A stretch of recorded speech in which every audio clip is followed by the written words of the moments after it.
Hey guys, so today I wanted to speak with you about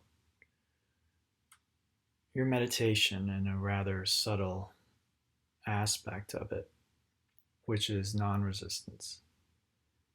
Um, this might sound very simple on the surface, and in a sense, it is very simple. But I think the subtlety of it can be missed very easily.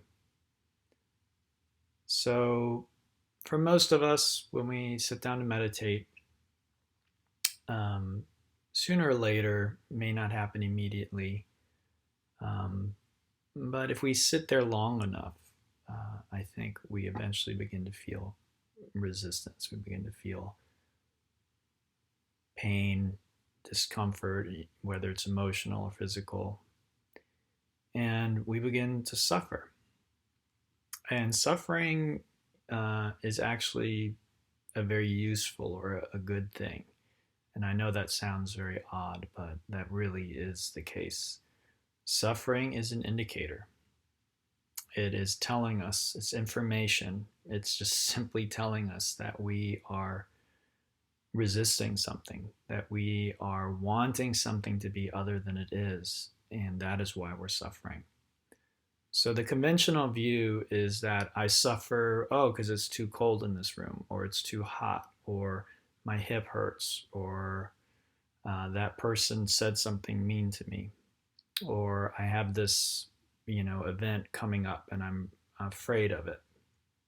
That's conventional wisdom.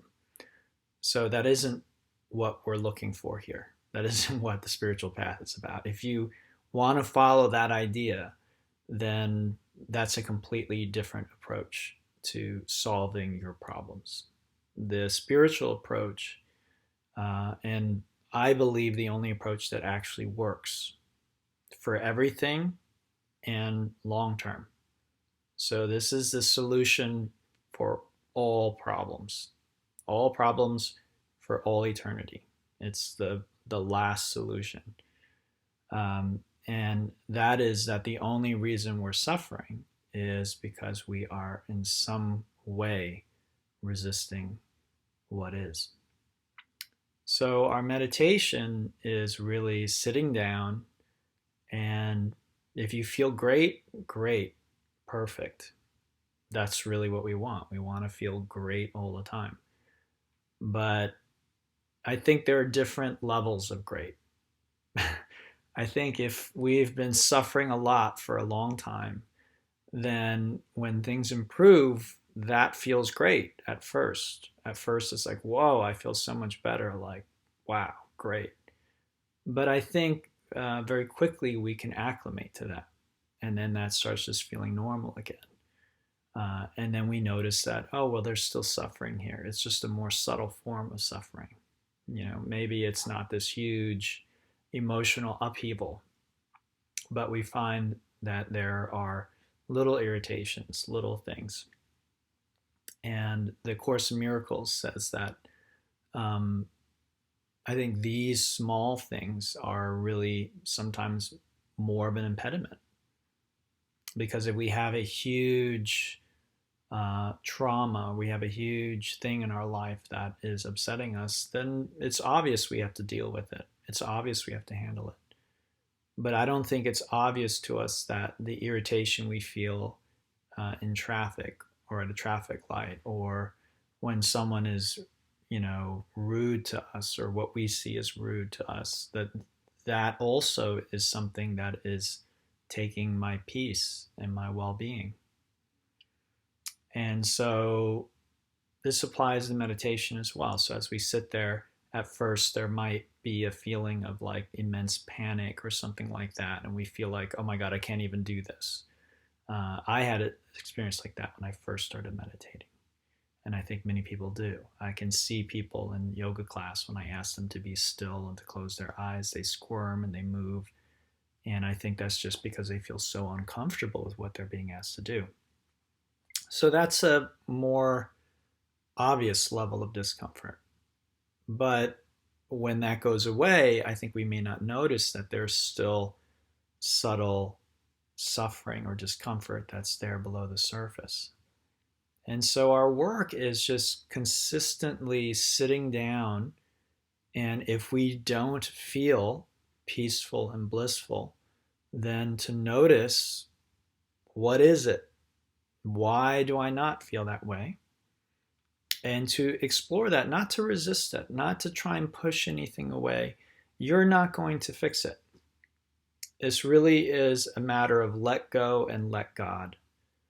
And however you want to define God is fine with me. And I know some people are allergic to that word. So please don't get too. I'm not talking about Yahweh in the Bible. I'm not talking about whatever image you have of God. This is something else when I use that word. So letting go of our need to constantly control and try and fix, and just allowing ourselves to notice the resistance that we are creating. And even though we realize we're creating it, at first we may not be able to let go of it. And so this is a process. Like most things, it's a process. At first, we're not comfortable saying, yes, okay, fine, this is okay. I'm not going to be obliterated by this or destroyed by this. But gradually over time, we realize that, yes, I can allow this to be here, however heavy it might feel or however scary it might feel. I can allow this to be a part of my experience. And in fact, not resisting it is the better option. That's really what this is about. Whatever the subtle resistance is, subtle or not subtle, doesn't really matter. The resistance is what is creating our suffering. If we can relax and go with the flow, so to speak, and I know that's a very lightweight term.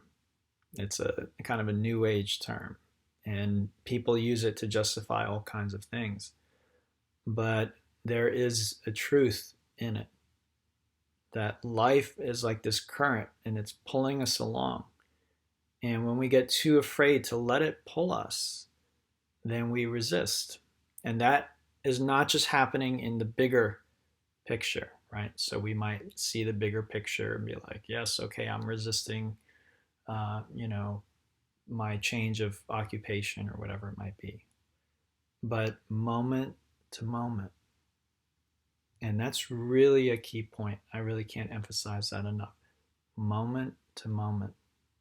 How am I resisting or fearing, not allowing this moment to be as it wants to be for me? And that includes all of our emotional stuff.